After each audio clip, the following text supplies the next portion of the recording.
அனைவருக்கும் வணக்கம். இன்னைக்கு நம்ம வந்து பன்னீர் ஸ்டஃப்டு சப்பாத்தி பற்றி பார்க்க போகிறோம். அதுக்கு தேவையான பொருட்கள்: கேரட் 2 சின்ன சைஸ் 2, பீன்ஸ் வந்து 15 பீன்ஸ் எடுத்திருக்கேன், பெரிய வெங்காயம் 2 எடுத்து சாப் பண்ணி வச்சுருக்கேன், கேரட்டை வந்து கிரேட் பண்ணியிருக்கேன். பீன்ஸ் உங்களால் எவ்வளோ சின்னதாக வெட்ட முடியுமோ அவ்வளோ சின்னதாக வெட்டிக்கோங்க. கொத்தமல்லி கொஞ்சோண்டு, இதுக்கு தேவையான உப்பு, இஞ்சி பூண்டு பேஸ்ட்டு ஒரு 1/2 டீஸ்பூன், அப்புறம் பன்னீர் கொஞ்சோண்டு. பன்னீரை வந்து நீங்கள் வெளியே வாங்கியிருந்தீங்கன்னா அதை நல்லா வாஷ் பண்ணிவிட்டு திருவிக்கோங்க. அதே வீட்டில் செஞ்ச பன்னீர்னால் நீங்கள் அப்படி ஸ்மாஷ் பண்ணாலே நல்லா ஸ்மாஷ் ஆகிடும். ஒரே உருளைக்கிழங்கு வேக வச்சு எடுத்துருக்கேன், ஒரே ஒரு உருளைக்கிழங்கு, அது நல்லா ஸ்மாஷ் பண்ணி வைக்கணும். மாவு பிசைகிறதுக்கு 1 கப் கோதுமை மாவு, அதுக்கு கொஞ்சோண்டு ஓமம், அது பொரிக்கிறதுக்கு தேவையான நெய், அவ்வளோதான் இதுக்கு தேவையானது. இப்போ நம்ம எப்படி பண்ணலான்னு ஆரம்பிக்கலாம்.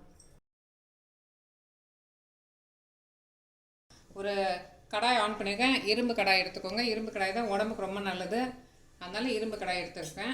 அதுக்கு தேவையான நெய், எண்ணெய் சேர்த்துக்கிறேன். ஃபஸ்ட்டு ஒரு 3 ஸ்பூன் ஆயில் சேர்த்துருக்கேன். ஆயில் வந்து ஹீட் ஆகிடுச்சு. இப்போ வந்து சீரகமும் பெருஞ்சீரகமும் ஒரு பிஞ்ச் எடுத்துருக்கேன், அதை வந்து இதில் போடுறேன். அது கொஞ்சம் நல்லா பொடிஞ்சதுக்கப்புறம் நம்ம வந்து சாப் பண்ணி இந்த வெங்காயத்தை வந்து இதில் போடணும். வெங்காயத்தை வந்து நல்லா வதக்கணும்.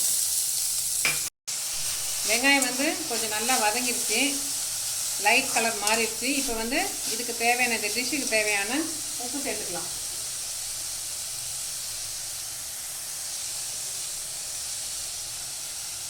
உப்பு போட்டுட்டேன். இப்போ இதையும் கொஞ்சம் நல்லா வதக்கிக்கோங்க. வதக்கினதுக்கப்புறம் காய்கறி ஒன்று ஒன்றா சேர்க்க ஆரம்பிச்சிடலாம். கேரட்டு பீன்ஸு முதல்ல போட்டு கொஞ்சம் நேரம் வதக்கணும். பீன்ஸ் சேர்த்துட்டேன். உங்களால் காய்கறியை எவ்வளோ சின்னதாக வெட்ட முடியுமோ வெட்டுங்க, அப்போ தான் உள்ளே ஸ்டஃபிங்ஸ் பண்ணும்போது வெளியே வராது. அதுக்காக தான் சொல்கிறேன் நான், நல்லா ஸ்டஃபிங்ஸ் பண்ணும்போது நல்லாயிருக்கும். அப்போ தான்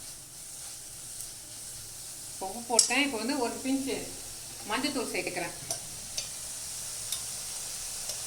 1/4 டீஸ்பூன் மஞ்சத்தூள் போட்டு இந்த காய்கறியெல்லாம் கொஞ்சம் வெந்திருக்கு.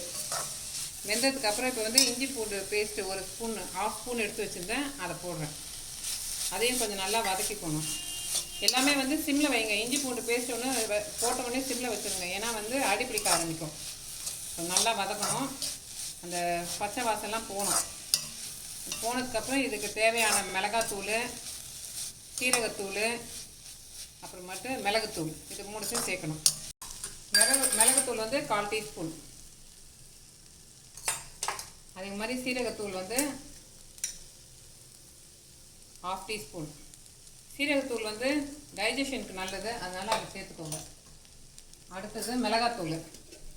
மிளகாத்தூள் வந்து காரத்துக்கு எதை சேர்த்துக்கலாம். நான் வந்து 1/2 டீஸ்பூன் சேர்க்குறேன். மிளகாத்தூள் 2 வெரைட்டி இருக்குது. காஷ்மீரி சில்லி பவுடர் வந்து ரெட் கலர் கொடுக்கும், அது ஒரு 1/2 டீஸ்பூன். இதை கொஞ்சம் வதக்கிட்டு பன்னீரை சேர்க்கணும். இப்போ பன்னீரை ஸ்மாஷ் பண்ணி வச்சுருக்கேன். அப்படி கை வச்சு நசுங்கினாலே வீட்டில் செஞ்சது தான் நசுங்கிடும். இல்லைன்னா நீங்கள் வெளியே வாங்கியிருந்தீங்கன்னா நீங்கள் வந்து அதை கிரேட் பண்ணிக்கோங்க, கிரேட்டரில் போட்டு. இப்போ ஸ்மாஷ் பண்ணியிருக்க பன்னீரை ஆட் பண்ணுறேன். கஸ்தூரி மேத்தி இப்போ வந்து நான் இதில் ஆட் பண்ணுறேன். 1 டீஸ்பூன் போல் போட்டிருக்கேன். அது இந்த டிஷ்ஷுக்கு வந்து நல்லா ஸ்மெல் நல்லாயிருக்கும், டேஸ்ட்டு சூப்பராக இருக்கும் அது போட்டிங்கன்னா. இப்போ இதை வந்து நல்லா எல்லாம் ஒன்றா சேர்ந்து வர மாதிரி ஸ்மாஷ் பண்ணி விட்டுருங்க. அவ்வளோதான். இது வந்து இப்போ நம்ம பண்ணுறதுக்கு ரெடி ஆகிடுச்சு, சப்பாத்தி பண்ணுறதுக்கு. இப்போ நம்ம வந்து சப்பாத்தி மாவு பிசைய போகலாம். இது ரெடி ஆகிடுச்சு. இதுக்கு உப்புலாம் பத்தலைன்னா கொஞ்சம் கொஞ்சம் ஆட் பண்ணிக்கலாம். இப்போ ஸ்டஃபிங்ஸ் ரெடி ஆகிடுச்சு. இப்போ வந்து சப்பாத்திக்கு மாவு பிசைவோம். இப்போ சப்பாத்தி மாவு ரெடி பண்ணிட்டோம். இப்போ வந்து சப்பாத்தி உருண்டை போட்டுட்டேன். அதே மாதிரி ஸ்டஃபிங்ஸையும் உருண்டை போட்டேன். இப்போ ஒரு உருண்டை எடுத்துக்கிறேன், மாவு டஸ்ட் பண்ணிக்கிறேன். இதை கையால் கொஞ்சம் அமுக்கிக்கோங்க. கொஞ்சம் திக்காகவே ஃபஸ்ட்டு உருட்டிக்கோங்க, ரொம்ப மெலிசாக போக தேவையில்லை. இப்படி உருட்டிட்டு இதுலேருந்து ஒரு உருண்டை எடுத்து இதுக்குள்ளே வச்சு இப்படி எடுத்து இப்படி ஃபோல்ட் பண்ணிக்கோங்க.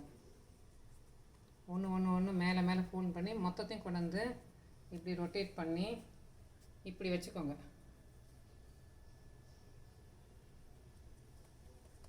ஃபஸ்ட்டு கை வச்சு கொஞ்சம் தூரம் அமுக்கிக்கோங்க.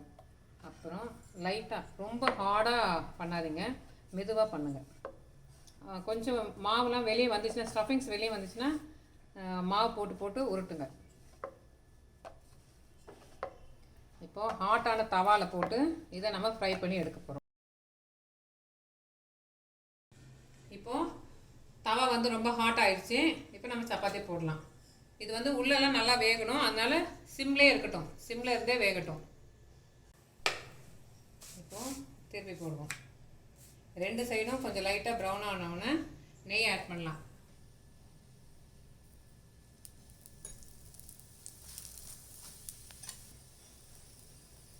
நல்லா சூப்பராக வந்திருக்கு நம்ம சப்பாத்தி. இப்போ இந்த சைடு பாருங்கள், நல்லா கோல்டன் ப்ரௌன் ஆகிடுச்சு.